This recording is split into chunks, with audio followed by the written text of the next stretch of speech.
নমস্কার বন্ধুরা, বন্দনা রান্নাঘরে আপনাদেরকে স্বাগত জানাই। আজকের রেসিপি সম্পূর্ণ নিরামিষ কুমড়োর ছক্কা। কুমড়োর ছক্কা যেহেতু নিরামিষ রেসিপি, তাই আপনারা যে কোনো দিন এটা তৈরি করতে পারেন। দুপুরে বা রাত্রে বানিয়ে ফেলতে পারবেন। রুটি, পরোটা, লুচি সব কিছুর সাথে খেতে এটা দারুণ লাগে। কুমড়োর ছক্কা তো অনেক রকমভাবেই আপনারা বাড়িতে বানিয়ে খেয়েছেন, তবে একবার অন্তত আমার এই রেসিপিটা ফলো করে বাড়িতে কুমড়োর ছক্কা বানিয়ে খেয়ে দেখুন। দারুণ স্বাদে তৈরি হয়, আর এটা তৈরি করা খুবই সহজ। তাহলে বন্ধুরা আর দেরি না করে আজকে রেসিপিটা শুরু করা যাক।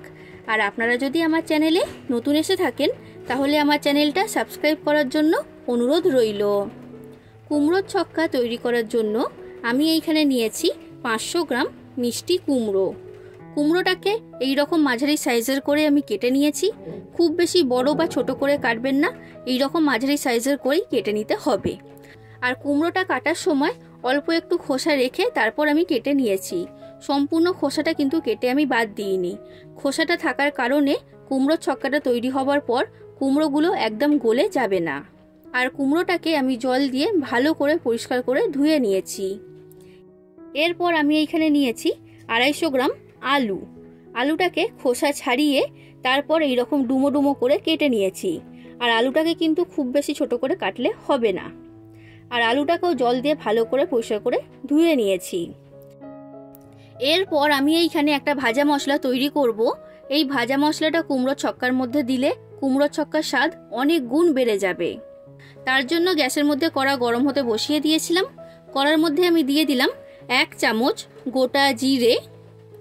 এরপর দিয়ে দিলাম 1/2 চামচের মতো গোটা ধনে। এরপর দিচ্ছি 1 চামচ মৌরি। এবার আমি এর মধ্যে দিয়ে দিলাম 2টো ছোট এলাচ। ছোট এলাচটাকে ফাটিয়ে আমি এখানে দিয়েছি। আর এরপর দিলাম 1টা শুকনো লঙ্কা। এবার গ্যাসের ফ্লেমটা লো ফ্লেমে রেখে এইগুলোকে ভেজে নিতে হবে। আর বন্ধুরা, যখন দেখবেন খুব সুন্দর একটা গন্ধ বেরোতে শুরু করবে, তখন বুঝতে হবে যে মশলাগুলো ভাজা হয়ে গেছে। তো দেখুন বন্ধুরা, লো ফ্লেমে রেখে এগুলোকে আমি ভেজে নিয়েছি। আর এর মধ্যে থেকে খুব সুন্দর গন্ধ বেরোচ্ছে। এবার কড়ার মধ্যে থেকে মশলাগুলোকে একটা প্লেটের মধ্যে আমি তুলে নিচ্ছি। এখন এই ভাজা মশলাগুলোকে আমি সরিয়ে রেখে দিচ্ছি ঠান্ডা হবার জন্য। ঠান্ডা হয়ে গেলে তারপর এটাকে আমি গুঁড়ো করে নেব। এবার আমি রান্নার দিকে চলে যাচ্ছি। কড়ার মধ্যে দিয়ে দিয়েছি পরিমাণ মতো সর্ষের তেল। রান্নাটা কিন্তু সর্ষের তেলেই করতে হবে। তেলটাকে ভালো করে গরম করে নিয়েছি। এবার তেলের মধ্যে আমি দিয়ে দিলাম কেটে রাখা কুমড়ো। গ্যাসের ফ্লেমটা হাই ফ্লেমে রেখে কুমড়োগুলোকে ভেজে নিতে হবে। আর এইখানে কুমড়োগুলোকে একটু লাল করেই ভেজে নেবেন, তাহলে দেখবেন কুমড়োর ছক্কার টেস্ট খুবই ভালো হবে। তো দেখুন বন্ধুরা, এইভাবে উল্টে পাল্টে নাড়াচাড়া করে আমি কুমড়োটাকে ভেজে নিয়েছি। আর একটু লাল করেই ভেজেছি, দেখে বুঝতে পাচ্ছেন। এই রকম করেই কিন্তু কুমড়োটাকে ভাজতে হবে। তো কুমড়োগুলো আমার ভাজা হয়ে গেছে। এখন আমি কড়ার মধ্যে থেকে কুমড়োগুলোকে তুলে নিচ্ছি। তো সব কুমড়োগুলোকে আমি তুলে নিয়েছি। এখন এটাকে আমি সরিয়ে রেখে দিলাম। এবার আমি গ্যাসের ফ্লেমটা কমিয়ে লো ফ্লেমে করে দিয়েছি। কড়ার মধ্যে এখন যে তেল রয়েছে, এই তেলের মধ্যে দিয়ে দিলাম 1টা তেজপাতা, 2টো শুকনো লঙ্কা, আর 1/2 চামচের মতো 5 ফোড়ন। কয়েক সেকেন্ড নাড়াচাড়া করে নিলাম। এবার আমি কড়ার মধ্যে দিয়ে দিচ্ছি কেটে রাখা আলু। এবার আলুটাকে ভালো করে ভেজে নিতে হবে। তো আলুর মধ্যে আমি দিয়ে দিলাম অল্প পরিমাণে লবণ। লবণ দিলে আলুটা খুব তাড়াতাড়ি ভাজা হয়ে যাবে আর ভালো মতো নরম হয়ে যাবে। তো লবণটাকে ভালো করে আমি মিশিয়ে নিয়েছি। এবার গ্যাসের ফ্লেমটা লো ফ্লেমে রেখে কড়াটা ঢাকা দিয়ে আলুটাকে আমি ভেজে নেব। আর মাঝে মাঝে কড়া ঢাকনা খুলে আলুটাকে নাড়াচাড়া করে দিতে হবে, তাহলে দেখবেন আলুটা সব দিক থেকে খুব ভালো মতো ভাজা হবে। দেখুন বন্ধুরা, 5 মিনিটের মতো সময় লেগেছে আলুটা ভাজা হতে। আর একটু লাল করেই আমি আলুটাকে ভেজে নিয়েছি, দেখে বুঝতেই পারছেন। এবার আমি কড়ার মধ্যে দিয়ে দিচ্ছি জলে ভিজিয়ে রাখা ছোলা। ছোলাটাকে আগের দিন রাত্রিবেলা জলে আমি ভিজিয়ে রেখে দিয়েছিলাম। তো ছোলাটা আমি কড়ার মধ্যে দিয়ে দিয়েছি। এবার আমি কড়ার মধ্যে দিয়ে দিচ্ছি গ্রেট করে রাখা আদা। আমি এইখানে 1 চামচ আদা দিয়েছি। এবার এইগুলোকে আমি ভেজে নেব, না হলে আদার কাঁচা গন্ধ বের হবে। তো দেখুন বন্ধুরা, এগুলোকে আমি ভেজে নিয়েছি। এবার আমি কড়ার মধ্যে দিয়ে দিচ্ছি নারকেল কোড়া। আমি এইখানে 2 থেকে 3 চামচের মতো নারকেল কোড়া দিয়েছি। এবার গ্যাসের ফ্লেমটা লো ফ্লেমে রেখে নারকেল কোড়াটাকে 1 মিনিটের মতো ভেজে নিতে হবে। নারকেল কোড়া দিয়ে 1 মিনিটের মতো আমি ভেজে নিয়েছি। এবার গ্যাসের ফ্লেমটা কমিয়ে লো ফ্লেমে করে দিলাম। এবার আমি এর মধ্যে দিয়ে দিচ্ছি মশলা। তো সবার প্রথমে দিয়ে দিলাম সামান্য পরিমাণ হিং। হিংটা এখানে অবশ্যই দেবেন, কারণ এটা একটা নিরামিষ রেসিপি। এরপর দিয়ে দিলাম 1/2 চামচের মতো হলুদের গুঁড়ো।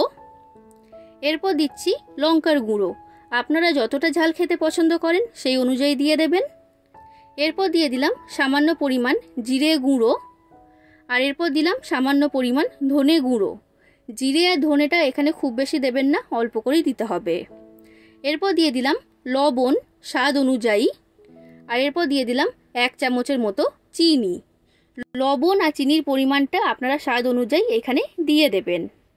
এরপর দিয়ে দিলাম অল্প পরিমাণে জল, যাতে মশলাগুলো কষানোর সময় পুড়ে না যায়। এবার মশলাটাকে খুব ভালো করে আলুর সাথে আমি কষিয়ে নেব, গ্যাসের ফ্লেমটা মিডিয়াম ফ্লেমে রেখে। যতক্ষণ না এর মধ্যে থেকে তেল বেরোতে শুরু করবে ততক্ষণ এটাকে কষিয়ে নিতে হবে। বন্ধুরা, আপনাদের যদি রেসিপিটা ভালো লাগে তাহলে অবশ্যই একটা লাইক করে দেবেন, যতটা সম্ভব ততটা শেয়ার করে দেবেন, আর কমেন্ট করে জানাবেন কেমন লেগেছে রেসিপিটা। আর আমার চ্যানেলটা যদি এখনও পর্যন্ত সাবস্ক্রাইব না করে থাকেন তাহলে অবশ্যই আমার চ্যানেলটাকে সাবস্ক্রাইব করে দেবেন। তো দেখুন বন্ধুরা, মশলাটাকে আমি খুব ভালো করে কষিয়ে নিয়েছি আর এর মধ্যে থেকে তেল বেরোতে শুরু করে দিয়েছে। এবার ভেজে রাখা কুমড়োটা আমি কড়ার মধ্যে দিয়ে দিলাম। এরপর দিয়ে দিচ্ছি 4 থেকে 5টা চেরা কাঁচা লঙ্কা। এবার কুমড়োটাকে দিয়ে ভালো করে আমি মিশিয়ে নিলাম। এবার আমি কড়ার মধ্যে দিয়ে দিচ্ছি পরিমাণ মতো জল। জলটা এখানে খুব বেশি দেবেন না, একটু কম করেই দিতে হবে, কারণ কুমড়োর ছক্কাটা একদমই মাখো মাখো তৈরি হবে। এবার জল দিয়ে আমি ভালো করে মিশিয়ে নিলাম। এবার গ্যাসের ফ্লেমটা মিডিয়াম ফ্লেমে রেখে কড়াটা ঢাকা দিয়ে দিচ্ছি 5 থেকে 6 মিনিটের জন্য। এই সময়ের মধ্যেই কুমড়োর ছক্কা তৈরি হয়ে যাবে। তো 5 থেকে 6 মিনিট পর আমি কড়া ঢাকনাটা খুলে নিয়েছি। কুমড়োর ছক্কা এখন প্রায় তৈরি হয়ে গেছে। এবার নিচে থেকে নাড়াচাড়া করে আমি কুমড়োর ছক্কাটাকে মিশিয়ে নিচ্ছি। আর কুমড়োর ছক্কাটাকে এইরকম একটু মাখো মাখো তৈরি করেছি। নামানোর আগে আমি এর মধ্যে দিয়ে দিচ্ছি ভাজা মশলা। 1 চামচ ভাজা মশলা আমি এখানে দিয়েছি।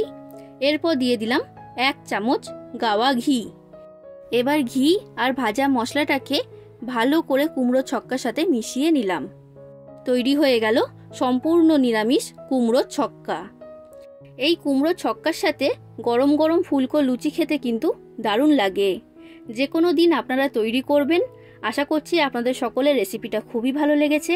তাহলে বন্ধুরা, আজ আসি, আবার দেখা হবে অন্য কোনো দিন অন্য কোনো রেসিপির সাথে। ধন্যবাদ।